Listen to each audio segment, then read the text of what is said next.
I have a couple of questions here regarding their ability to create new ideas and the creative capacity. And I remember a couple of things that you mentioned. First of all, that they lack emotion, obviously. And second, that they go around the average or give politically correct answers based on their training, obviously. They don't like to deviate a lot from what is considered okay globally, worldwide, or in the community, or in the training sample that they have been trained from, which is normal for AI. However, this is not normal in a creative process. In a creative process, I think emotion is important because you need to have passion, at least, in order to explore new areas, new territories. So there is a disadvantage possibly there. And second, by definition, innovation and creativity has to do with non-politically correct solutions or directions, but new out of the blue directions. So is it problematic by definition and they can never be creative, or is there a workaround? So I understand your two questions. The first one is that AI has no emotion and by its nature has no curiosity or passion towards any problem. So does that limit its utility, usefulness? And second one is that it's very constrained because it's trained to behave in ways that are polite or so, right? So maybe is that a constraint? Does that limit its creativity? Or the other way to put it is it biased by its training, right? It's sort of bound by its training data. So I think these are all very fair points, and I think maybe I need to clarify. I think I propose that I advocate that we use it for helping us, right? So I'm not saying that we use AI to replace that in creative thinking. Honestly, not only it's unlikely to happen, and even if it has that ability, I don't think it's a desirable thing in the first place. So what I mean is here AI is basically a tool, right?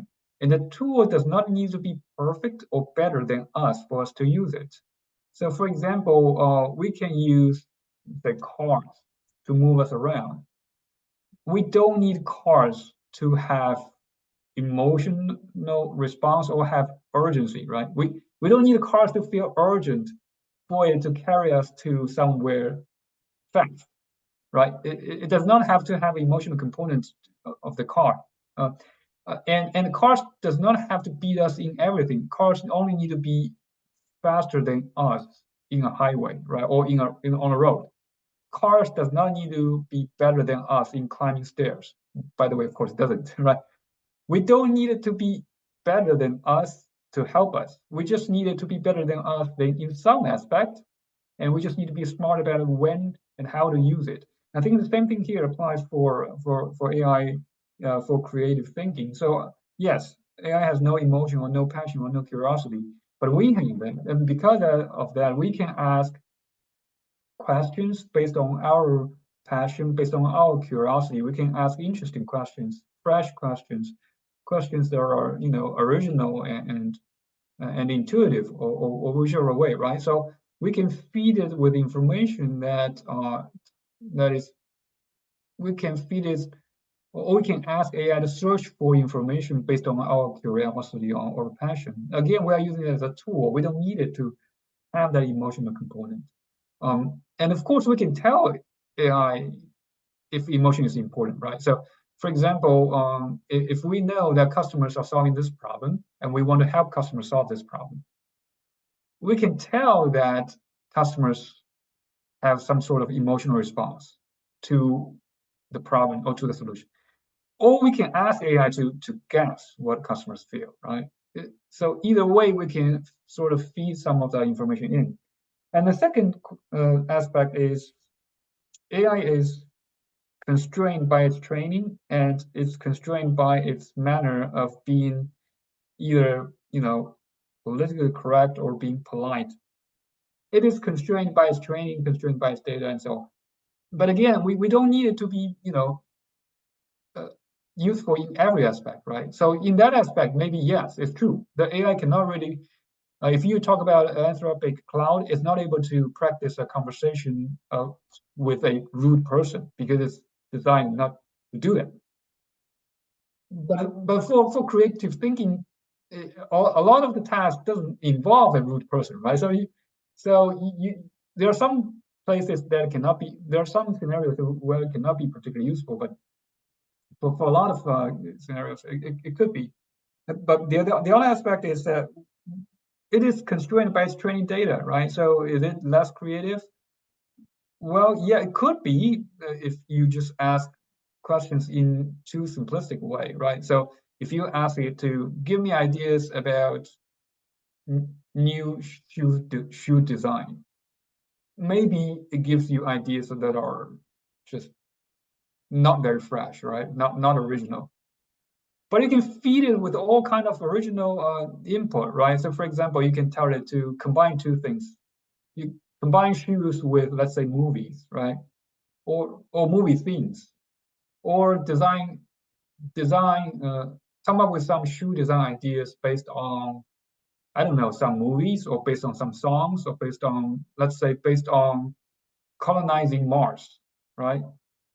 And typically, if you design shoes, you don't think of colonizing Mars. But now I'm telling you to do that, and then I'm telling AI to do that, and it will not object it, right? It will just take your input and give you ideas, and then you can come up with something original. Does this create some sort of human AI symbiosis from now on, and is this a paradigm shift? I think it is a paradigm shift. I think it's I think most people already see it this way, right? Because traditionally we kind of think of AI taking care of data, and we take care of the creative part, right? That's at least what most people think 5 years ago, right? 5 years ago, you think of AI as a machine and do repetitive and mechanistic stuff, and we people take care of emotional, creative things. But now that's not true anymore, right? Because honestly, there's an interesting feeling or a trend out there that is claiming that that's so here's a meme, or here's a post I saw saying that, okay, we want AI to take care of our dishes and laundry so that I can do arts and poem, and not letting AI take care of arts and music, and I do dishes and laundry, right?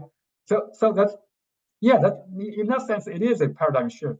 But again, here I think that the point is that I don't think AI will or should take over all the creative tasks, right? I think it's still a tool. Well, in my opinion, with my experience of large language model at least, uh, AI is still limited. So for one, AI does not have a lot of contextual understanding. So in other words, it does not really understand, for example, your company, your product, your service, your customer, and your specific challenge, right? And your specific vision. It just does not know that.